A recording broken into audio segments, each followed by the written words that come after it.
Hey guys, welcome to the finale of The Amazing Race Unfinished Business. Alright, so this was like a double episode. They were down to 4 teams: Zev and Justin, Gary and Mallory, the Globetrotters, and Keisha and Jen. So they were in Switzerland and they're taking a flight to Rio de Janeiro, Brazil. They go into this big step place.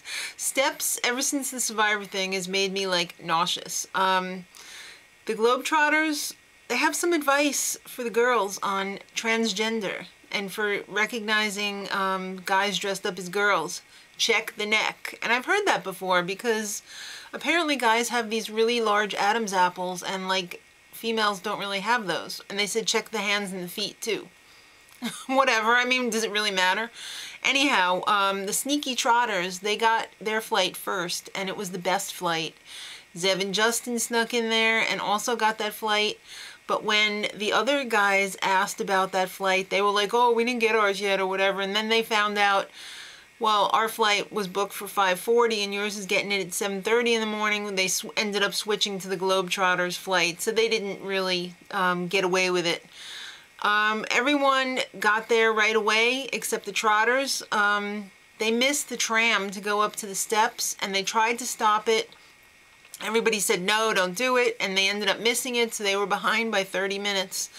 That really stunk for them because that any kind of a setback in these last couple of legs, it could mean death. All right, so the roadblock was that they had to dress up in a carnival costume, which was not really a carnival costume. It just looked like a piece of fabric in front of their private area there and maybe just a little headdress thing.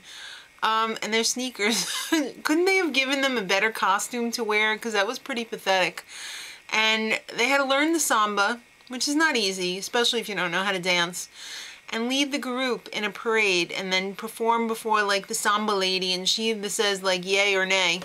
So Zev was the first one to get there and do it, and he was the last one to leave. It took him like 3 tries to do it. That really cost them a lot. And, you know, even the Globetrotters, it took them 2 tries, well, one of them 2 tries before they ended up passing. So the next part was a detour. It was either on the rocks or on the beach. So for on the rocks, they had to learn how to make a popular Brazilian drink and then make 99 more of them.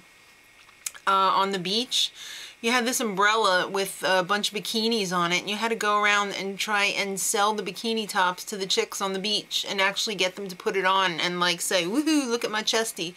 So the only people who did that were Zev and Justin, and it turned out to be impossible. So they ended up switching to the mixed drink one. That was pretty hard too in the beginning to get the drink formula just right. Even for Keisha and Jen, one of them was a bartender and it was still difficult. So after that, it was the pit stop at the Contemporary Art Building, which was awesome. Oh my God, I was an architecture student, so I can really appreciate contemporary buildings. Gary and Mallory came in first, and they won a trip for 2 to the Mediterranean. Keisha and Jen came in second, and the Globetrotters came in third. Zev and Justin were freaking eliminated. And I left out, I can't believe I left out, I'm going to go back just a second here. They had to have a 15-minute Brazilian wax in there before the detour. Let me just say, I thought a Brazilian wax meant that there was no landing strip or something like that.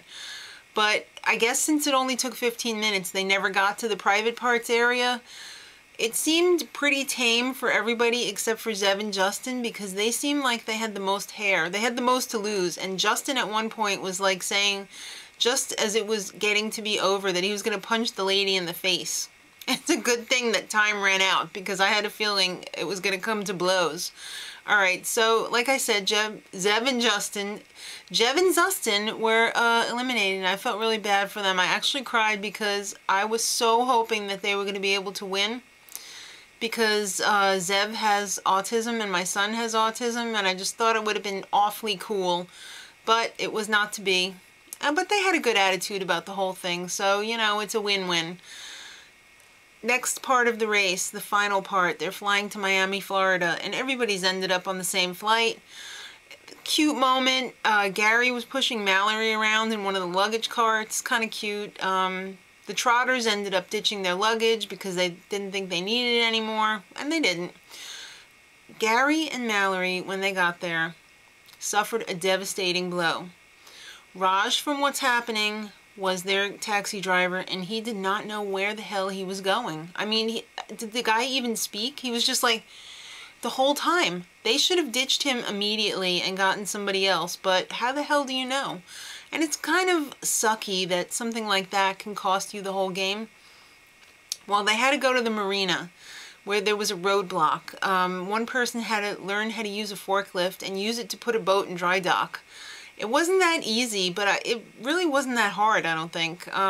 If you had patience, it wasn't a problem. So after that, they had to go to Key Largo and do another roadblock, and it was a bob dive. This was so cool. It was like a little personal underwater moped submarine thing, which was amazing. They had to go in this crazy undersea world with like mermaids and treasure chests and find the next clue in one of the treasure chests. Really fun. Why couldn't all the tasks be like that? So that directed them to mile marker 29, where they had to walk across the ocean to this little horseshoe island and get the next clue, then take a speedboat to a mobile home park.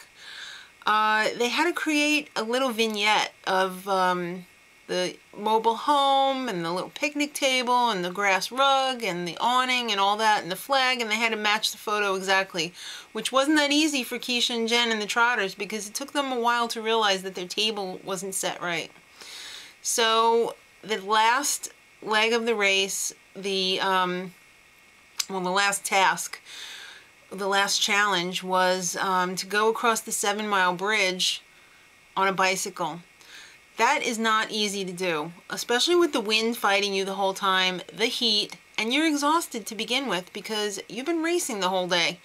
So the girls got there first, Keisha and Jen, and I really thought they were done because I didn't think the Globetrotters were that far behind them. But apparently they were far enough behind them that they couldn't catch them, and Keisha and Jen came in and won first place. So they won the race, $1 million. Congratulations to them.